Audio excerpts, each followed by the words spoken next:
আসসালামু আলাইকুম। কেমন আছেন সবাই? আশা করছি যে যেখানে আছেন সবাই ভালো আছেন এবং সুস্থ আছেন।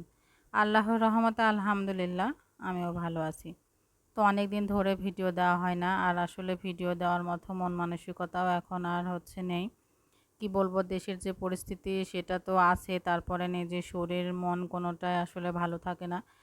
আর শরীর মন যদি ভালো না থাকে, দুনিয়ার যত সুখই আপনি এনে দেন না কেন তারপরেও কিন্তু কোনো কিছু ভালো লাগবে না।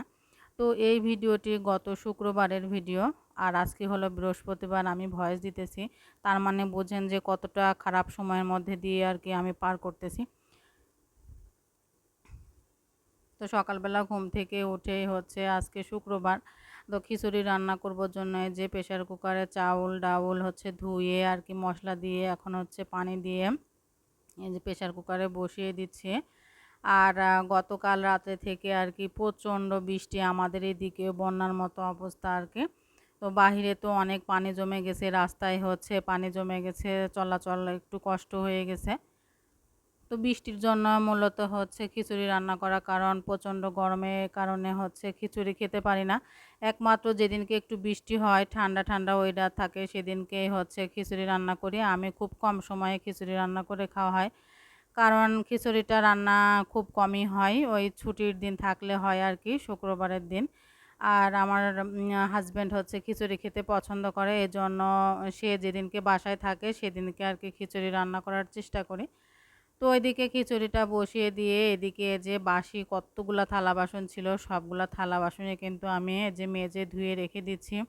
ইদানিং কেন জানি না কোনো কাজই করতে মন চায় না, শুধু মনে হয় যে শুয়েই থাকি, কিন্তু শুয়ে থাকলে তো আর সংসার চলবে না। কারণ সংসারে মহিলাদের গুরুত্ব অনেক বেশি, পুরুষদের গুরুত্ব যতটা বেশি তার থেকে বেশি মহিলাদের গুরুত্ব।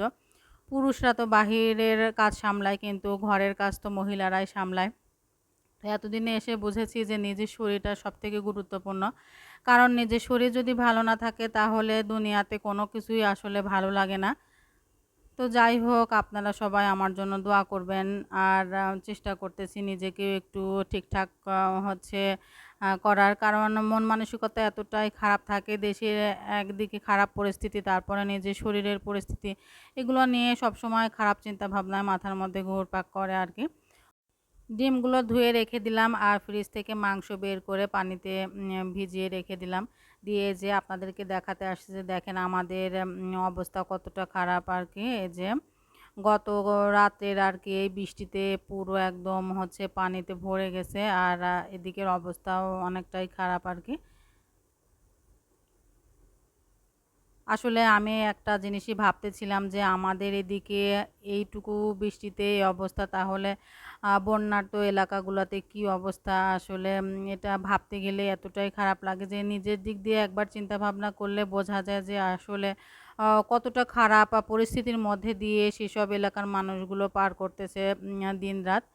তো এদিকে যে আমার খিচুড়ি রান্না হয়ে গেছে, আর আমি ২টা ডিম ভাজি করে নিয়েছি, আর সাথে ঘি বের করছি ফ্রিজ থেকে। ফ্রিজে সবসময় রাখা হয় ঘি। আর এই ঘিটা কিন্তু আমি ঘরে বানিয়ে রেখে দিয়েছি, কারণ সবসময় আমি ঘরে যে দুধ খাওয়া হয়, দুধের উপরে যে জাল দেওয়ার পরে যে সরটা পড়ে, সেই সর উঠিয়ে আমি ঘি বানিয়ে থাকি। আর ঘিটা খুব কমই কিনে খাওয়া হয়, কারণ বাহিরের জিনিস সব কিছুতেই ভেজাল। যদি ঘরে বানাতে পারি তাহলে কেন বানিয়ে খাবো না।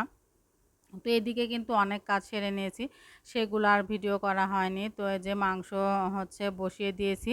তো আজকে ভাবছি যে ছোলার ডাউল দিয়ে মাংস রান্না করব, এজন্য ছোলার ডাউলটাও একটু ভিজিয়ে রেখে দিয়েছিলাম। দিয়ে যে মাংস কষানো হয়ে গেছে, এখন ছোলার ডাউলটা একটু কষিয়ে পানি দিয়ে আর কি সিদ্ধ করে নিব। ৫-৭টা সিটি দিয়ে দিলে আর কি হয়ে যাবে। আজকে মূলত শুধু গরুর মাংস রান্না করব, আর ফ্রিজে টুকিটাকি তরকারি আছে, এগুলা দিয়ে আর কি হয়ে যাবে।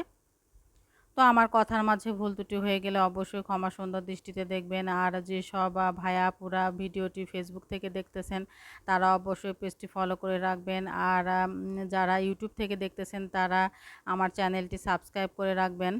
তো এই যে এখানে পরিমাণ মতো পানি দিয়ে দিয়েছি।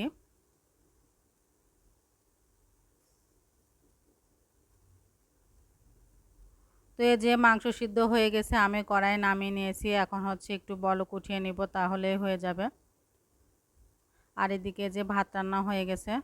তো তো যাই হোক, সবাই ভালো থাকবেন, সুস্থ থাকবেন। আল্লাহ হাফেজ। আসসালামু আলাইকুম।